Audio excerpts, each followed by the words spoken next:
Pencemaran tanah. Pencemaran tanah adalah masuknya polutan berupa bahan cair atau padat ke suatu area tanah. Penyebab pencemaran tanah misalnya limbah rumah tangga, limbah industri, nuklir, sampah perkotaan, kerusakan hutan, dan bencana alam. Setiap hari, aktivitas manusia menghasilkan sampah sehingga sampah yang terkumpul dalam sehari dapat mencapai berjuta-juta ton.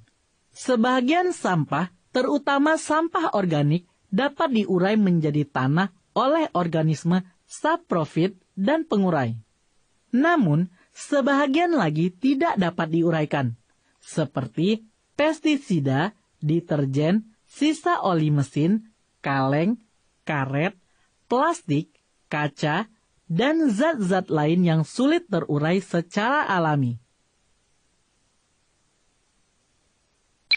Pencemaran tanah.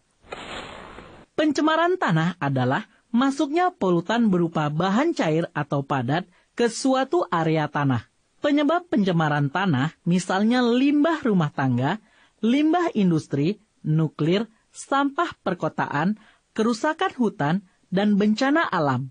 Setiap hari, aktivitas manusia menghasilkan sampah sehingga sampah yang terkumpul dalam sehari dapat mencapai berjuta-juta ton.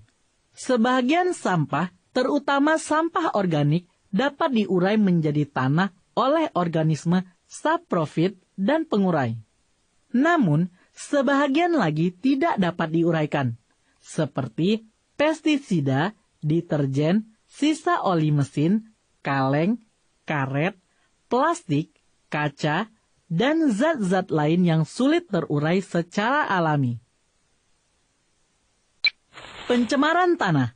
Ketika suatu zat berbahaya atau beracun telah mencemari permukaan tanah, maka ia dapat menguap, tersapu air hujan, dan atau masuk ke dalam tanah. Pencemaran yang masuk ke dalam tanah kemudian terendap sebagai zat kimia beracun di tanah. Zat beracun di tanah tersebut dapat berdampak langsung pada manusia ketika bersentuhan atau dapat mencemari air tanah dan udara di atasnya. Dampak pencemaran tanah terhadap kesehatan tergantung pada tipe polutan, jalur masuk ke dalam tubuh, dan kerentanan populasi yang terkena. Misalnya timbal sangat berbahaya pada anak-anak karena dapat menyebabkan kerusakan otak serta kerusakan ginjal pada seluruh populasi. Kuri atau air raksa dan siklodiena dikenal dapat menyebabkan kerusakan ginjal, bahkan ada yang tidak dapat diobati. Organofosfat dapat menyebabkan gangguan pada saraf otot. Berbagai pelarut yang mengandung klorin merangsang perubahan pada hati dan ginjal serta penurunan sistem saraf pusat.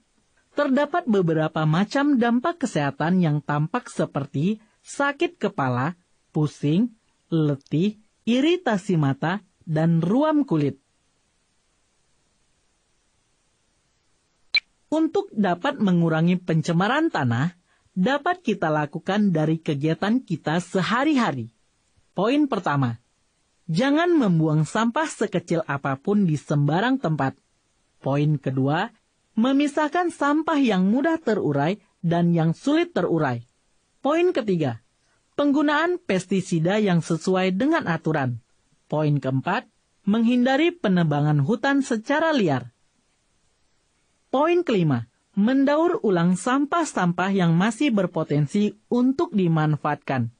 Misalnya, sampah kertas, plastik, dan logam dapat didaur ulang untuk dicetak menjadi bahan baru.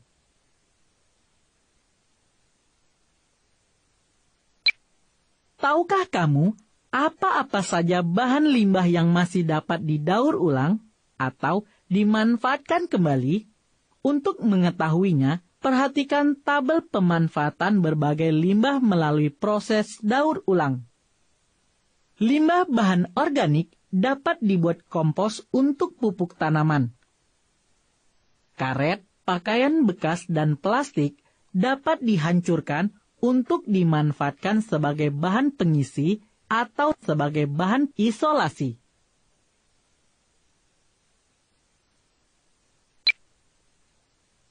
Gelas dihancurkan untuk dimanfaatkan lagi sebagai bahan pembuat gelas baru, atau dihancurkan dan dicampur dengan aspal untuk pengeras jalan. Pemanfaatan yang lain dengan cara dihancurkan dan dicampur pasir serta batu untuk pembuatan batu semen. Kertas dapat dibuat bubur pulp untuk bahan kertas, atau dapat dihancurkan untuk dipakai sebagai bahan pengisi bahan isolasi. Dan limbah logam dapat dicor kembali sebagai bahan baku untuk logam.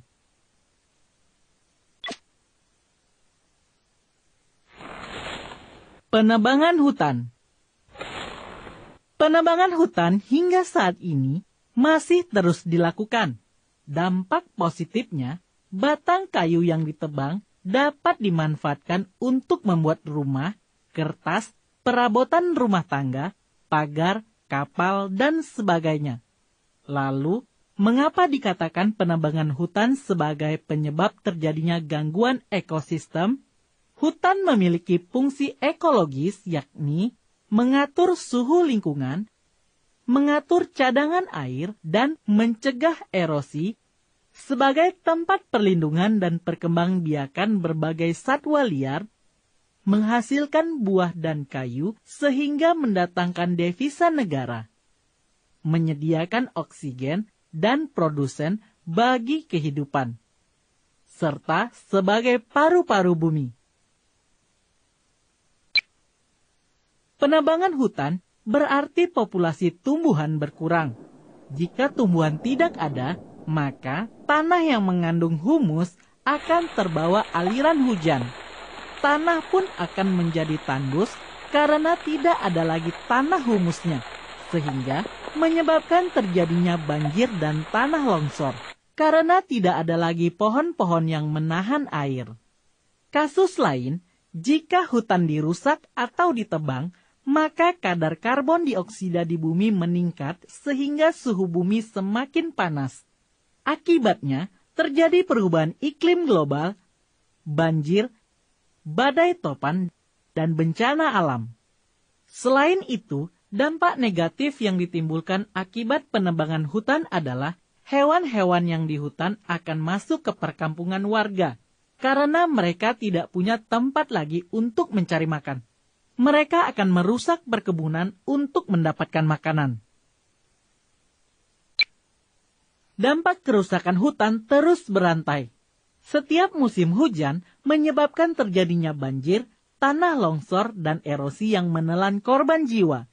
Seperti banjir yang terjadi di Jakarta, Surabaya, Medan, dan kota-kota lain melanda pemukiman penduduk.